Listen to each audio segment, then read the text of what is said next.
अरे वाह भोला, अब की बार तो तुम्हारी फसल बहुत अच्छी हुई है। यह सब तुम्हारी मेहनत का ही नतीजा है, जो तुम दिन रात अपने खेतों में काम करते हो। तभी काका एक टमाटर तोड़ कर खाते हैं। अरे वाह भाई वाह, सुना था मेहनत का फल मीठा होता है, आज खा भी लिया।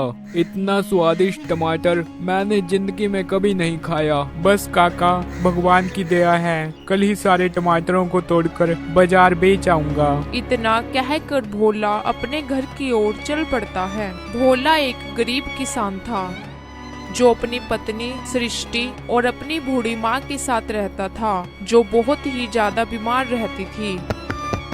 घर पहुंचकर भोला की पत्नी भोला से पूछती है, अजी आ गए आप, राशन ले आए? नहीं सृष्टि, आज नहीं राशन लाया। इसका मतलब है आज आप अपनी सब्जियों को तोड़कर बाजार बेचने नहीं गए? नहीं सृष्टि, मुझे कुछ टमाटर कच्चे लगे, मैंने सोचा एक रात तक और पक जाएं, फिर कल तोड़कर बाजार में बेच दूंगा। आपको तो पता ही है ना जी, इतने दिन से सिर्फ हम चावल ही खा रहे हैं और माँ जी भी बीमार हैं, उनके लिए भी आप दवा नहीं लेकर आए। बस सृष्टि, कल खेतों की सब्जी बेचकर घर के लिए राशन और माँ जी के लिए दवा ले आऊंगा। आज तो केवल एक ही इंसान के लिए चावल बचे हैं। सृष्टि, जो थोड़े से चावल बचे हैं तुम उन्हें पकाकर माँ जी को ही खिला दो, हम दोनों तो पानी पीकर ही सो जाएंगे। सृष्टि ऐसा ही करती है। जो थोड़े से चावल बचे होते हैं सृष्टि उन्हें पकाकर माँ को दे देती है। दोनों पति पत्नी पानी पीकर ही सो जाते हैं। अगले दिन भोला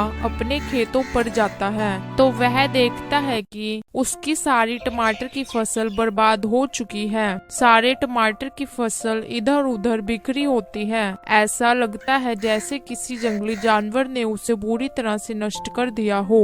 बर्बाद फसल को देखकर भोला जोर जोर से रोने लगता है। अरे ये क्या हो गया, मेरी टमाटर की फसल बर्बाद कैसे हो गई? मेरी सारी मेहनत पर पानी फिर गया। तभी वहाँ पर सभी गांव वाले इकट्ठे हो जाते हैं। भोला का पड़ोसी सोनू बोलता है, भोला, पिछले साल भी तेरी फसल सूख गई थी, इस बार तेरी फसल जंगली जानवरों ने खराब कर दी। यह तेरा खेत ही मनहूस है, तू इसे मुझे बेच दे, मैं तुझे इस खेत के अच्छी कीमत दूंगा। नहीं नहीं सोनू, मैं तुझे अपना खेत नहीं बेचूंगा, ये खेत मुझे मेरे पिताजी ने दिया था, मैं इसी खेत पर और कड़ी मेहनत करूंगा। इस बार टमाटर की फसल खराब हो गई तो क्या हुआ, मैं दोबारा दूसरी फसल की खेती फिर से करूंगा। इतना कहकर भोला वहाँ से चला जाता है। जब भोला घर जाता है तो भोला की पत्नी भोला से बोलती है, अजी राशन ले आए? लाइए मुझे दीजिए, मैं खाना बना देती हूँ। और माँ जी की दवाई शहर से लाए हैं ना आप? अजी आप उदास क्यों हो, कुछ बोलते क्यों नहीं? नहीं सृष्टि, मैं राशन नहीं लाया, सब कुछ खत्म हो गया, मेरी सारी फसल जंगली जानवरों ने बर्बाद कर दी। यह क्या कह रहे हो आप? अब क्या होगा? कल से हमने कुछ नहीं खाया, हम दोनों का तो कुछ नहीं, लेकिन माँ जी अगर उन्हें भी कुछ खाने को नहीं दिया तो वह बीमार पड़ जाएंगी। बेटा इतना अगले फसल का मौसम नहीं आता, तू जंगल जाकर लकड़ियाँ इकट्ठी करके उन्हें बाजार बेचकर जो पैसे आएंगे उनसे राशन और मेरी दवा भी ले आना। माँ जी सही कह रही हैं, इतना हमारा कुछ तो गुजारा होगा। ठीक है माँ, मैं जंगल से लकड़ियाँ चुनकर लाता हूँ। भोला जंगल में लकड़ियाँ चुनने के लिए जाता है। कुछ ही देर में भोला जंगल में पहुँच जाता है। भोला जंगल के अंदर जाकर लकड़ियाँ चुनने लगता है। भोला ढेर सारी लकड़ियाँ चुनकर एक जगह इकट्ठी कर लेता है और बोलता है, काफी लकड़ियाँ इकट्ठी हो गई हैं, मुझे लगता है इन लकड़ियों को बेचकर एक वक्त की रोटी के लिए पैसे तो आ ही जाएंगे। भोला लकड़ियाँ उठाने जाता है, तभी भोला को पीछे से आवाज आती है, भोला क्या तुम हमारी मदद करोगे? भोला जैसे ही पीछे मुड़कर देखता है तो वहाँ पर एक छोटा बोना खड़ा होता है। भोला उस बोने से बोलता है, अरे तुम कौन हो और इस घने जंगल में क्या कर रहे हो? मेरा नाम छोटा बोना है, हम जादुई बोने हैं जो इस जंगल के अंदर रहते हैं। छोटा बोना उसे अपने साथ ले जाता है और एक आम के पेड़ के पास ले जाकर कहता है, भोला मुझे आम खाने हैं, क्या तुम मुझे यह आम तोड़कर दे सकते हो? हाँ क्यों नहीं छोटा बोना भाई, मैं अभी तुम्हारे लिए आम तोड़ देता हूँ। भोला छोटा बोना के लिए ढेर सारे आम तोड़ देता है। अरे वाह, तुमने तो हमारे लिए ढेर सारे आम तोड़ दिए। अब हम पूरी सर्दियाँ इन आमों को आराम से बैठकर खाएंगे। छोटा बोना, वैसे तुम मुझे एक बात बताओ, तुम मेरा नाम कैसे जानते हो? मैं तो ये भी जानता हूँ भोला कि तुम इस जंगल में लकड़ियाँ लेने आए हो। क्या तुम मुझे बता सकते हो कि मेरी फसल को किसने खराब किया? तुम्हारी फसल को किसी जंगली जानवर ने नहीं, बल्कि तुम्हारे पड़ोसी सोनू ने खराब किया है। मुझे तो पहले ही शक था कि ये काम सोनू का ही है। भोला, तुम एक नेक दिल इंसान हो, तुमने मुझे इतने सारे आम तोड़ कर दिए। छोटा बोना भोला को एक जादुई छड़ी देता है। ये एक जादुई छड़ी है। तुम जब भी इस छड़ी को घुमाओगे, तुम्हारे सामने एक सुंदर परी निकलेगी जो इस छड़ी में रहती है। जो भी तुम उस परी से कहोगे, वह परी तुम्हारा सारा काम करेगी। किसी को यह मत बताना कि हम बोने यहाँ पर रहते हैं। तुम चिंता ना करो, मैं किसी को नहीं बताऊंगा कि तुम यहाँ पर रहते हो। अब मैं चलता हूँ।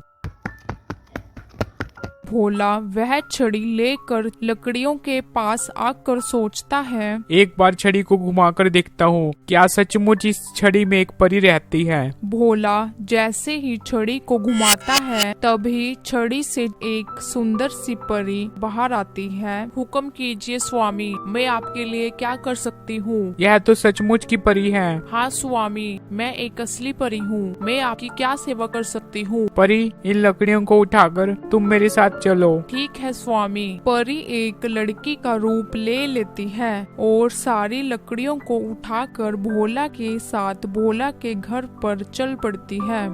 घर पहुंचकर जब भोला की पत्नी और भोला की माँ भोला के साथ एक लड़की को देखते हैं, तो भोला की पत्नी भोला से पूछती है, अजी आपको जंगल में लकड़ी लाने को भेजा था, ना कि लड़की। आप यह किसे ले आए? सृष्टि, मैं तुम्हें बताता हूँ यह कौन है। यह कोई लड़की नहीं बल्कि एक जादुई परी है जो मुझे जंगल में मिली। भोला अपनी माँ और पत्नी को जंगल की सारी कहानी बताता है। जादुई परी, जरा अपना असली रूप दिखाओ। तभी परी अपने असली रूप में आ जाती है। परी, क्या तुम मेरी बीमार माँ को ठीक कर सकती हो? हाँ, क्यों नहीं स्वामी। इतना कहकर परी अपनी छड़ी घुमाती है। छड़ी से जादुई किरणें निकलती हैं, जिससे भोला की माँ पूरी तरह से स्वस्थ हो जाती है। अरे बेटा, मैं तो पूरी तरह स्वस्थ हो गई। अजी, क्या यह हमें तरह तरह के पकवान खिला सकती है? जादुई परी, जरा अपना कमाल दिखाओ और हम तीनों को तरह तरह के पकवान खिलाओ। हाँ, क्यों नहीं स्वामी। परी अपने जादू से भोला, सृष्टि और उसकी माँ के आगे तरह तरह के फल और भोजन रख देती है, जिसे वे तीनों बड़े चाव से खाते हैं। रात को भोला अपनी पत्नी सृष्टि से कहता है, सृष्टि, अब आधी रात हो गई है, सभी गांव वाले सो गए होंगे। मैं इस परी की मदद से अपने खेत को फिर से पहले जैसा कर लेता हूँ। इतना बोलकर भोला अपने खेत की ओर जाता है। खेत में जाकर भोला छड़ी को घुमाता है। छड़ी से परी निकलती है। भोला उस परी से बोलता है, जादुई परी, मुझे अपना खेल दिखा, इस बंजर खेत को फिर से हरा भरा बना। जादुई परी भोला के बंजर खेत को फिर से तरह तरह की सब्जियों से भर देती है। यह देखकर भोला बहुत खुश होता है। अरे वाह, कितनी सारी सब्जियों की फसल लग गई। सुबह सारी सब्जियों को बाजार में बेच आऊंगा। सुबह होते ही भोला सारी सब्जियों को ट्रैक्टर में भरकर शहर बेचने जाता है।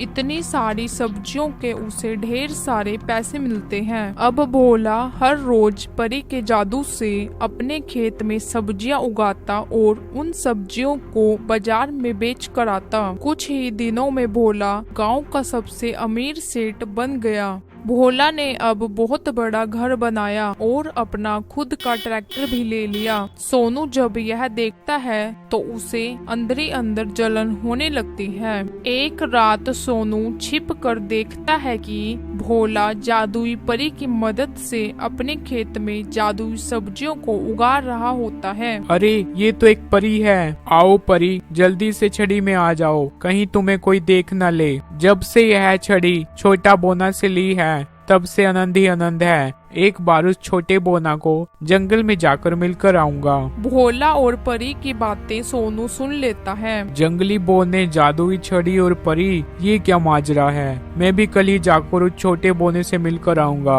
और एक छड़ी लेकर आऊंगा।